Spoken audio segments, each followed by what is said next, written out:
semua. Yang saya hormati Ibu Dewi Eka Saripus,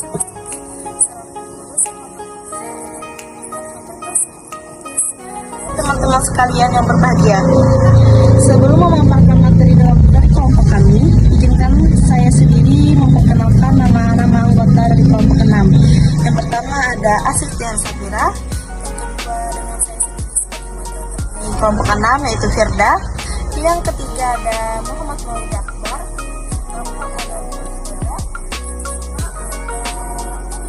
ya, Salsabila, dan yang terakhir ada ingin mempresentasikan laporan hasil observasi dan identifikasi anak dengan hambatan spektrum autis. Sini saya akan menjelaskan mengapa kami mengobservasi hal tersebut. Awalnya pas kami datang ke sekolah tersebut, anak ini sudah menarik perhatian anggota kelompok kami. Dan anak ini pun sering sekali mendekati anggota kelompok kami dan sering sekali meminta masker kepada anggota kelompok kami. Dan dilihat-lihat anak ini seperti anak dengan ciri-ciri anak dengan hambatan spektrum autis. Lalu kami tanyakan kepada kepala sekolah apakah ada lagi anak yang bisa diobservasi. Lalu kata kepala sekolah, anak yang dengan hambatan spektrum autis cuma terdapat di sekolah hanya 2 orang. Lalu kami pun kebingungan apakah ada lagi anak buat kami yang bisa diobservasi. Lalu kami tanyakan langsung kepada guru yang mengajar dengan anak dengan hambatan spektrum autis. Ternyata masih ada 1 anak yang belum diobservasi, dan anak tersebut ialah anak yang sudah kami lihat pas awal kami datang. Menurut Matules, pada tahun 2015, autisme adalah gangguan perkembangan neurobiologis berat yang mempengaruhi cara seseorang untuk berkomunikasi dan berealisasi atau berhubungan dengan orang lain, serta kemampuannya untuk membangun hubungan dengan orang lain terganggu karena ketidakmampuannya membangun komunikasi dan mengerti perasaan orang lain. Jadi dapat kita simpulkan bahwa autisme merupakan gangguan perkembangan pervasif yang secara menyeluruh mengganggu fungsi kognitif, emosi, psikomotorik pada anak, sehingga mengganggu anak dalam berinteraksi baik secara sosial, berkomunikasi, dan berbahasa maupun dalam berperilaku. Penyebab autis. Beberapa peneliti menyatakan autis didapatkan karena adanya gangguan metabolisme metabolisme merupakan sistem utama yang dimiliki oleh tubuh dalam mendetoksifikasi air, rasa, tembal, dan logam berat lainnya.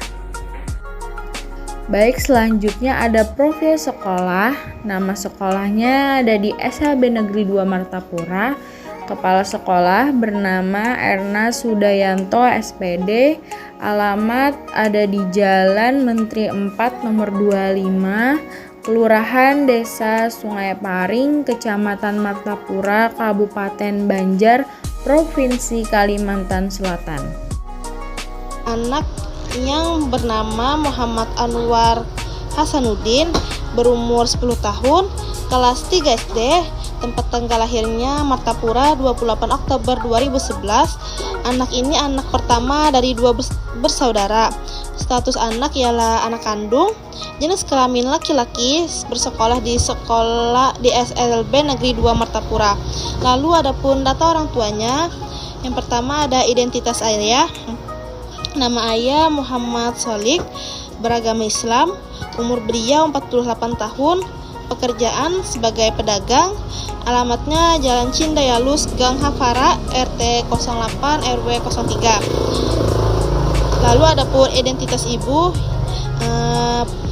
bernama Sari Rahmi, beragama Islam, umur 38 tahun, pekerjaan beliau ialah ibu rumah tangga, alamat beliau Jalan Cindayalus, Gang Hapara, RT 08 RW 03. Baik, materi selanjutnya akan disampaikan oleh teman saya sendiri.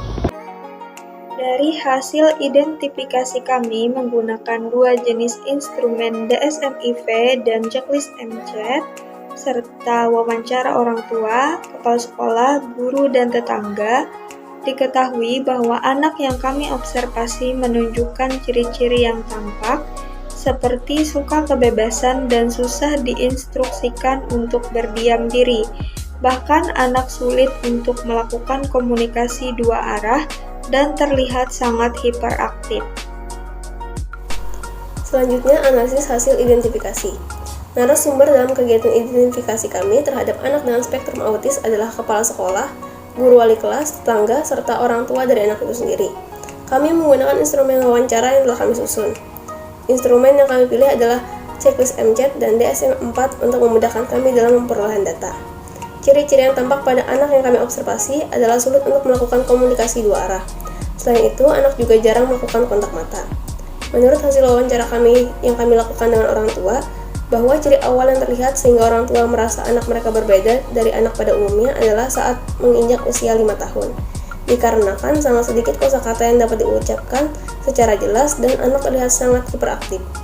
Berdasarkan dari keterangan guru wali kelas bahwa Hasan termasuk kategori jenis autis pededenos.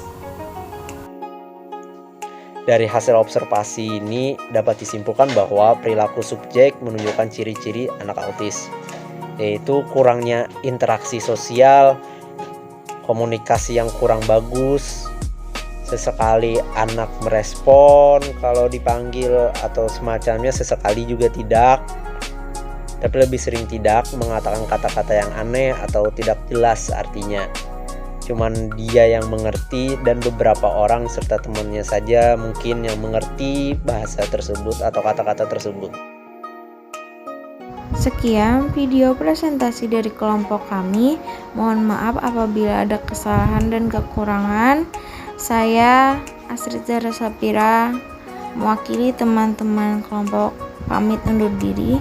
Terima kasih telah menonton.